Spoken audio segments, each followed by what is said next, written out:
आपने कपिल शर्मा शो में लोटरी नाम के इस लड़की को तो जरूर देखा होगा, लेकिन क्या आप इनका सच जानते हैं? एक ऐसी लड़की जो पिछले 17 सालों से बस चिप्स ही खा रही है और आज से 100 साल पहले ऑस्ट्रेलिया इंडिया से हजारों ऊंट ले गया था। फिर जो उनके साथ हुआ जानकर रोना आ जाएगा, जानेंगे वीडियो के आखिर में। नंबर 9, कपिल शर्मा शो में लोटरी के नाम से मशहूर हुई रोशेलो राव को तो आप सभी ने देखा ही होगा, पर आज हम आपको उनकी लाइफ से जुड़े कुछ ऐसे फैक्ट्स बताएंगे जिनके बारे में आपके शायद ही पहले कभी सुने होंगे। चेन्नई में पैदा हुई रोशेल बचपन से ही मॉडलिंग करना चाहती थी, जिसके चलते उन्होंने कॉलेज के साथ साथ मॉडलिंग करना भी शुरू कर दिया। 2012 में रोशेल ने मिस इंडिया इंटरनेशनल का टाइटल जीता और इंटरनेशनल मंच पर इंडिया को रिप्रेजेंट किया। रोशेल का एक्टिंग करियर कुछ खास नहीं रहा, क्योंकि उन्हें जितने भी रोल मिले सब सपोर्टिंग रोल्स थे, इसीलिए रोशेल सिल्वर स्क्रीन पर काम करने लगी। उन्होंने झलक दिखला जा, खतरों के खिलाड़ी, बिग बॉस और द कपिल शर्मा शो जैसे बड़े टीवी रियलिटी शोज में हिस्सा लिया और खूब नाम कमाया। और इसी दौरान उनकी मुलाकात हुई टीवी एक्टर कैथ स्क्वीडिया से। कुछ टाइम डेट करने के बाद दोनों ने शादी कर ली और अब रोशेल अपना पूरा टाइम अपनी शादी को दे रही है,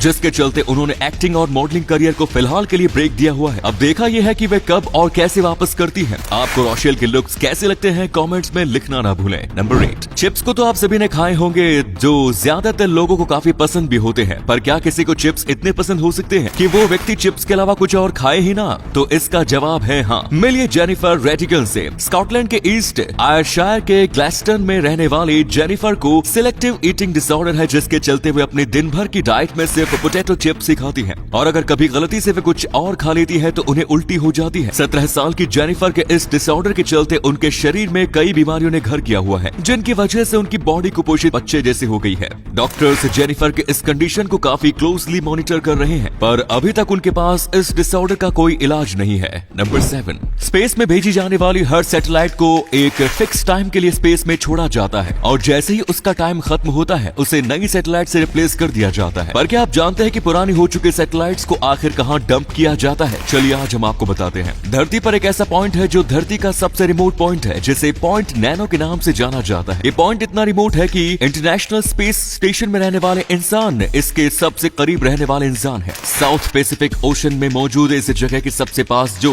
लैंड मास है वो इस पॉइंट से लगभग 2688 किलोमीटर दूर है। इस पॉइंट के इतने रिमोट होने की वजह से दुनिया भर की स्पेस एजेंसीज अपना स्पेस वेस्ट यहाँ डंप करती है। क्या आप इस फैक्ट के बारे में पहले से जानते थे? कमेंट्स में लिखकर बताएं। नंबर 6, आपने अगर कभी नॉर्थ कोरियन सेवा के जनरल्स को देखा है तो आपने नोटिस किया होगा कि उनके ड्रेस पर कई मेडल्स टंगे होते हैं, पर क्या आप जानते हैं कि ये सारे मेडल्स सिर्फ उनके नहीं होते? असल में नॉर्थ कोरियन सेना के जनरल्स अपने मेडल्स तो अपनी ड्रेस पर लगाते ही हैं, साथ ही अपने पिता और दादा के मेडल्स भी अपनी ड्रेस पर लगाते हैं, जिससे जनरल की वर्दी पर जितने ज्यादा मेडल्स होते हैं उससे पता चलता है कि वो कितना वफादार है अपनी ड्यूटी को लेके। नंबर 5, पिछले कुछ सालों में दुनिया भर में डिफेंस और ट्रांसपोर्टेशन जैसे फील्ड्स में ड्रोन्स का काफी इस्तेमाल किया गया है। ऐसे में भारत का इस टेक्नोलॉजी पर पकड़ बनाना काफी जरूरी हो जाता है और इस चीज को ध्यान में रखते हुए हाल ही में भारत के पहले ड्रोन स्कूल का उद्घाटन किया गया है। एमपी के ग्वालियर में 10 मार्च को मध्य प्रदेश चीफ मिनिस्टर शिवराज सिंह चौहान और civil aviation minister Jyotiraditya Scindia की मौजूदगी में इस स्कूल का उद्घाटन किया गया है। इस स्कूल में इंजीनियर्स को ड्रोन की टेक्नोलॉजी और उसके इस्तेमाल से जुड़ी चीजें सिखाई जाएंगी, ताकि ड्रोन टेक्नोलॉजी की फील्ड में भी आत्मनिर्भर बन सके भारत। नंबर 4, भारत में दुनिया का चौथा सबसे बड़ा रेलवे नेटवर्क है, पर क्या आप जानते हैं कि भारत में आज भी एक ऐसा स्टेट है जहां एक भी रेलवे स्टेशन नहीं है? हम बात कर रहे हैं सिक्किम की। नेपाल और भूटान के बीच मौजूद भारत का ये स्टेट इकलौता ऐसा स्टेट है जहां एक भी रेलवे स्टेशन मौजूद नहीं है। हाल ही में चाइना से बढ़ते बॉर्डर डिस्प्यूट के चलते भारत सरकार सिक्किम में रेलवे लाइन बिछा रही है, पर ये कब तक शुरू होगी इसके बारे में कोई नहीं जानता। क्या आपने आज से पहले इस फैक्ट के बारे में सुना है? कमेंट्स में लिखकर बताएं। नंबर 3, कुत्ते पालना ज्यादातर लोगों को पसंद होता है, पर क्या हो अगर आपकी गली और यहाँ तक कि आपके शहर के हर घर में आपको एक ही ब्रीड का कुत्ता दिखे? तो कुछ ऐसा ही होता है साउथ कोरिया में। साउथ कोरिया के लगभग हर घर में आपको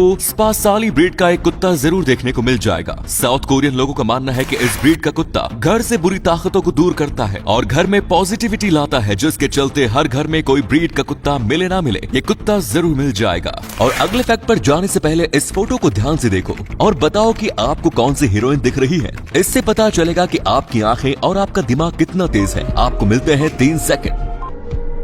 नंबर 2, दुनिया भर में कई ऐसी जॉब्स है जिनके बारे में ज्यादा लोग नहीं जानते और जो जानते हैं वो इन जॉब से हर साल करोड़ों छाप रहे हैं। और आज हम आपको ऐसी ही एक जॉब के बारे में बताएंगे। समुद्र से तेल निकालने की मशीन को हर रोज रिपेयर करना पड़ता है और उनकी काफी देखरेख करनी होती है, जिसके चलते एक्सपर्ट ड्राइवर इंजीनियर्स को हायर किया जाता है। इस जॉब को करने के लिए इन इंजीनियर्स को हर दिन लगभग 90,000 रूपए दिए जाते हैं, यानी महीने के 27 लाख रुपए। हालांकि ये जॉब खतरों से भरी होती है, इसीलिए इतनी सैलरी तो इस जॉब को करने वाला व्यक्ति डिजर्व करता ही है। नंबर 1, ऑस्ट्रेलिया में 2009 के बाद से हर साल कई सारे ऊंटों को मारा जा रहा है, पर आखिर क्यों? चलिए आज आपको बताते हैं। बात है 1860 की। ये वो दौर था जब ऑस्ट्रेलिया में एक भी ऊंट नहीं हुआ करता था और ऑस्ट्रेलिया ने भारत से 25 ऊंट मंगवाए थे अपने रेगिस्तानी इलाकों में सामान और लोगों के ट्रांसपोर्ट के लिए। 1907 तक ऑस्ट्रेलिया भारत से कुल 20,000 ऊंट मंगवा चुका था और 2009 तक ऑस्ट्रेलिया में ऊंटों की पॉपुलेशन 10 लाख के पार पहुंच गई। 2009 के बाद धीरे धीरे ऊंटों की जरूरत घटने लगी, क्योंकि अब ट्रांसपोर्टेशन के कई तरीके अवेलेबल थे। साथ ही रेगिस्तानी इलाकों में रहने वाले ये ऊंट काफी पानी पी जाते थे, जिसके चलते वहाँ रहने वाले लोग प्यास के चलते बेहाल रहने लगे। और इसी समस्या को सुलझाने के लिए ऑस्ट्रेलिया की सरकार ने ऊंटों की पॉपुलेशन को कंट्रोल करने का फैसला किया और 2009 के बाद से हर साल कई ऊंट ऑस्ट्रेलियन सरकार के इसी सफाई अभियान की भेंट चढ़ जाते हैं। दोस्तों, इस वीडियो को शेयर करोगे तो आपके दोस्तों को पता चलेगा कि आप कितने इंटरेस्टिंग नॉलेज वाली वीडियोस देखते हैं, इसलिए इस वीडियो को शेयर करना मत भूलना। मिलते हैं कल एक और एक्साइटिंग वीडियो के साथ। वीडियो देखने के लिए दिल से धन्यवाद।